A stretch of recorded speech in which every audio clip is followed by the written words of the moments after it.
Hey everyone, hope you're all doing well. I'm getting ready for a road trip in the Charger. It's our annual fall trip to a little town in southwest Colorado called Creede, Colorado. It's kind of down in the southwest corner by Durango. It's a little tiny town. And they put on a little car show. It's kind of fun. It's got Main Street. I think literally they have one stoplight. And drive from Denver is probably about 5 hours or so each way. So it's kind of a fun drive, something I enjoy. The time of year is amazing with the aspen trees changing, and I'm just getting ready. I'm kind of going through my list and seeing if I have everything and what else do I need to get. There is a list out there that I kind of go off of every year. I remind myself. It's by Rich Irenberg, and I'll put a link to it. He wrote this article a long time ago for Mopar Action magazine. Those of you who are old enough to remember that magazine. He wrote it. It's called Roadside, and it kind of gives you an idea of like everything to pack for a road trip, and also if you do become stranded, here's are some steps to go through to try to determine what's wrong with your car. So you try to prepare the best you can, and for those things that are manageable or fixable on the side of a road. For those things that aren't, I also have AAA just in case. And I unfortunately have used it a few times this year with this car. Breaking some things on the side of the road where it just was not repairable. So anyways, looking at everything I have out here, kind of going through it, I'm really interested in what you guys pack for a road trip. Assuming you do drive your cars like I do. I'm truly in the school of these things are built to be driven and not on a trailer. Trailers are made for boats. But if you are fortunate to have a one of whatever Hemi Cuda convertible, whatever Hemi Charger, and you don't drive it, you just trailer it around, that's good for you. But I love driving these cars. So anyways, kind of starting with a few of the basics. I do pack a complete set of sockets. I also have a booster cables, as well as a jump box. This thing, Asperex, was just on Amazon and became highly rated. I just charged it, so it is ready to go. It also has a flashlight, and it will actually charge your cell phone with these little connections here, but mostly use it for a jumper if you need it. Fire safety. I had a friend of mine lose his whole outbuilding due to a fire on his 71 D100. So I kind of over prepare for fire. I bring a blanket. So this fire blanket is really good, arguably better than a fire extinguisher. But it works amazing. I've seen videos on it. And then I also bring this can of fire spray. It's like a fire extinguisher, but it's much smaller, and you just bust it open and spray it on the fire. So both of these together should put out a fire if unfortunately something happens like that.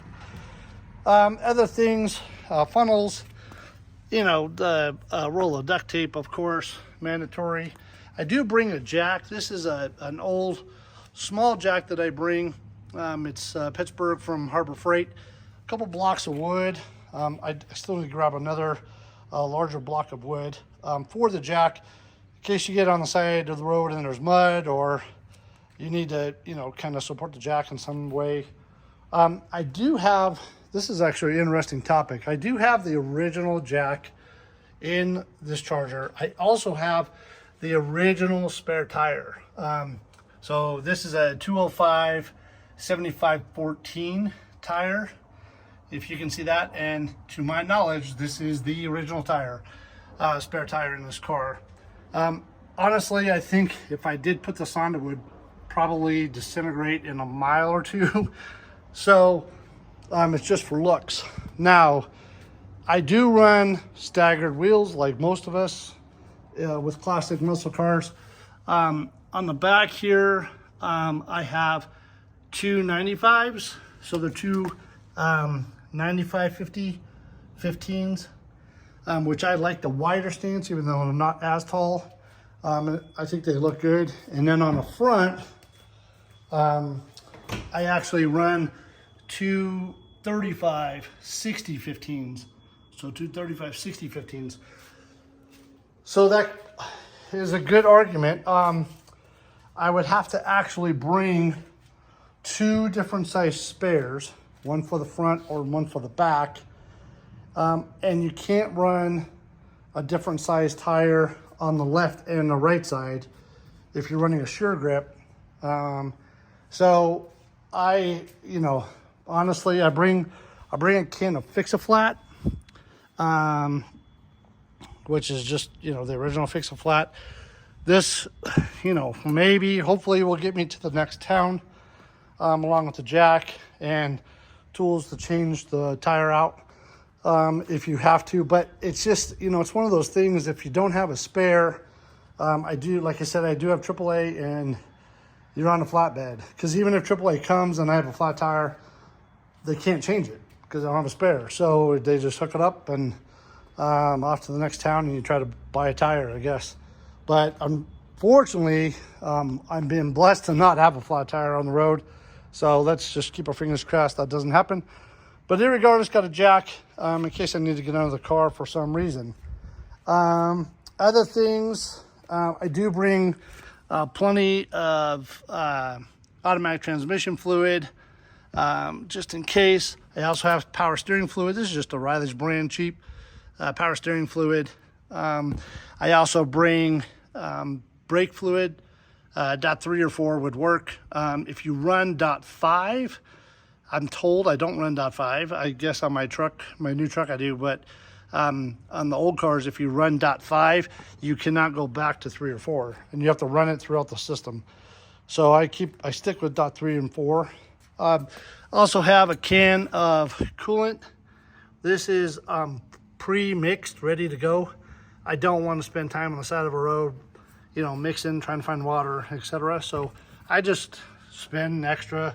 I know a lot of people don't buy it because you're paying for water, but kind of is what it is on the side of the road.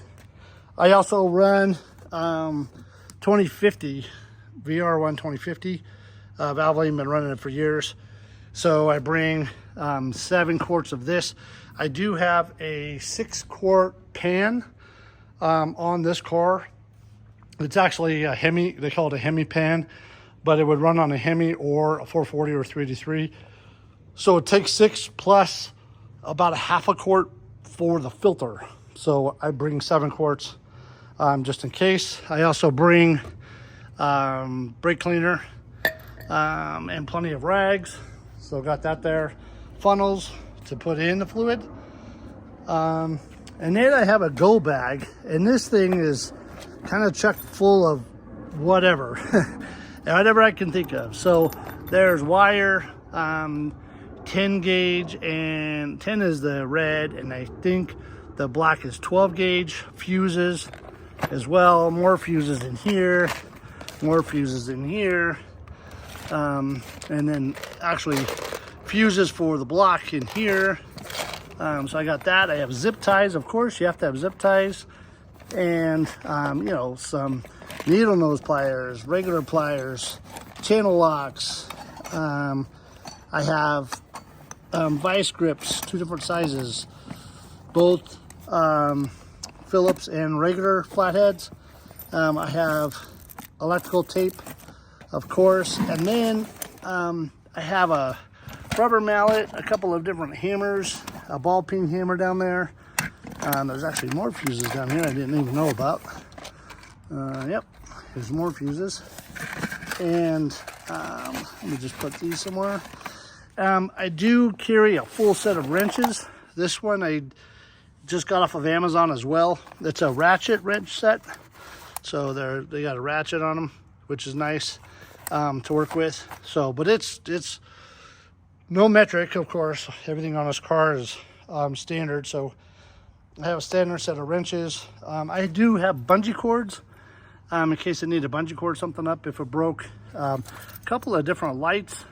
This happens to be a little bit of a bottle opener, although I do not drink and drive, nor do I encourage it. I have a couple of different lights. So this one is just a point and shoot light. I do have, let's see, somewhere I have a flashlight. This is just like a regular flashlight from Home Depot. That battery also is charged. I also have, I thought I had, oh, here it is.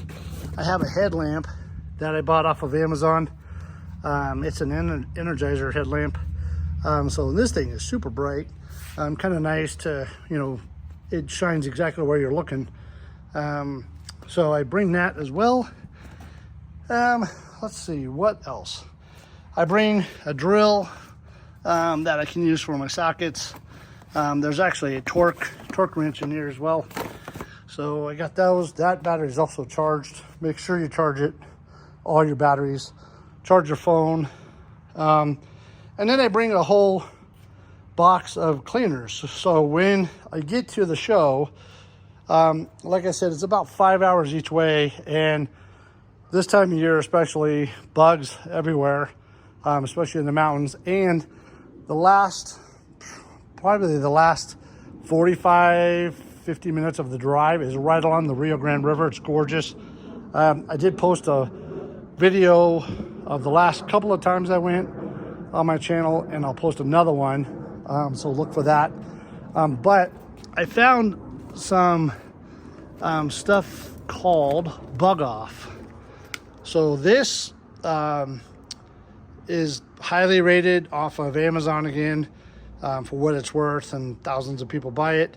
But it is a bug remover. It does not harm any paint surfaces or chrome, because by the time I get there, this thing is covered with bugs. Literally the entire windshield and the entire front of the car. It will take me a good 45 minutes to 60 minutes to clean off the front of the car, just because there's so many bugs. In the past, I have used glass cleaner. If you spray it on, let it sit for about 10-15 minutes and then spray it again, that is good at releasing all the bugs and they come off. But you know, the radiator is going to be jammed full of bugs, because again, if you drive them, that's kind of what happens. So other items on the list. This is kind of it. I mean, I bring towels. I may bring a blanket in case I need to get on the dirt if it's rocky or something underneath the car. For, you know, detailing stuff, we were back on detailing stuff. I love this Meguiar's waterless wash and wax. This stuff works really well. I love the Meguiar's all wheel cleaner, just because if you're cleaning different types of wheels, you don't have to worry about it. This thing works on all of it. Some wheel cleaners, you got to be very careful, you know, if it's polished or chromed or whatever. The spray away glass cleaner is one of my favorites as well. I do have some 303 protectant spray in here, as well as the detailer stuff. I do also have the tire wet from Black Magic. It's just some tire foam that shines up the tires. And you know, tons of towels and microfiber towels. These blue towels work really well, these shop towels for cleaning the glass. They just don't disintegrate like a regular paper towel does. Let's see, I think that's about it. Oh, I also bring, I did have the V-belt go out on the car about a year ago or so. So I bring an extra 7450 belt in case that one goes out. I do have a second belt on the car that runs the AC. It's a Vintage Air and the alternator. So I'm thinking about just buying a spare one of those. This thing had on a green belt, which was like a heavy duty belt for, you know, like road construction vehicles or something. So I opted not to replace it with that one, but I did want to, you know, get a good one, get it tight. So that, and that one, actually, the alternator was all the way as far as it could be adjusted. So I replaced it with a black one, but it just aesthetically looks better and fits better. So, but this, I just replaced it a month ago. So I may or may not get one of those. And then, oh, I also have a fuel filter. I bring a spare fuel filter. I think, I'm not sure where it actually ended up at, but it's a, oh, here it is. It is a, I run a return line. So I run a 3/8 in main line and a quarter return. And this fuel filter has the main line for the in, and then the dual outlets. One is for the return. The smaller one is for the return. It's quarter return. And then the other outlet goes right to the pump. I think I have it before the pump. It's either before or after the pump. So guys run, you know, dual filters or one before, one after, etc. I think I run mine right after the pump. So I definitely bring this. I'm going to put this over here so I don't forget it. That's good as well. So really, you know, if it's something fairly basic goes out on the car, if it's something to do with wiring, fuel, obviously if a brake line pops, I'm not going to be able to replace that. Fuel line, I didn't show you, I do have extra rubber hose that I'm bringing to replace the fuel line along with clamps. So that's, you know, pretty much what I can bring just in case. I know it's not a cross-country trip, but it is a total of 10 or so hours, 10 plus hours that you're going to be on the road. So plus we go drive to a waterfall, etc. Now for the car, besides bringing all that stuff, so that's what I do to, you know, everything goes in the trunk that you saw back there. Then I go through everything in the car. So double check the battery, put it on a tender, make sure it's fully charged, ready to go. I check brake fluid, which again, I'm running .3, so .3 or 4 would work in that. And that's ready to go. I check power steering fluid. This is, doesn't take very much. I usually end up filling it over a little bit and it spills out, but that's ready to go. Oil, obviously you check that when the car's off. And transmission, if I have an automatic, 3-speed TorqueFlite automatic, so that you check when the car is running. And I do have windshield washer, but I'm not even sure this thing works. I've never run it, but you can. I did replace my air cleaner at the beginning of the season, so that is ready to go, I already know. And then spark plugs, I replaced those about 4 or 5 weeks ago. So those are all good, ready to go. I also got a brand new MSD RTR distributor with wires. I replaced all the wires. One of the wires to number 3 on the driver's side was burnt. Not all the way through because it wasn't missing, but it was burnt. So I just went ahead and replaced all of them. And again, this is brand new distributor and a brand new composite gear. Long story short, my brass gear, the oil pump went out 4th of July weekend, and the brass gear on the distributor ate all the teeth off the cam gear. So that was a hook and toe from AAA as well. So I went through all of that, replaced it. And I really don't need the ballast resistor anymore, but it's just there because I don't want the hole showing. And also the control module down there doesn't have anything hooked to it. So in the wintertime, I'll strip all the wiring out and take those things off. But that's pretty much it. Everything works on the car, lights, etc. So I think I'm ready to go. And I just was curious. I wanted to post this mostly as this is what I do to prepare for a road trip, but also would love your comments. Let me know what I'm missing. Let me know what you guys bring. Is this way too much? Am I being paranoid? Or is just, you know, kind of about right? It covers all the basics and then some. But let me know. All right, guys, thanks.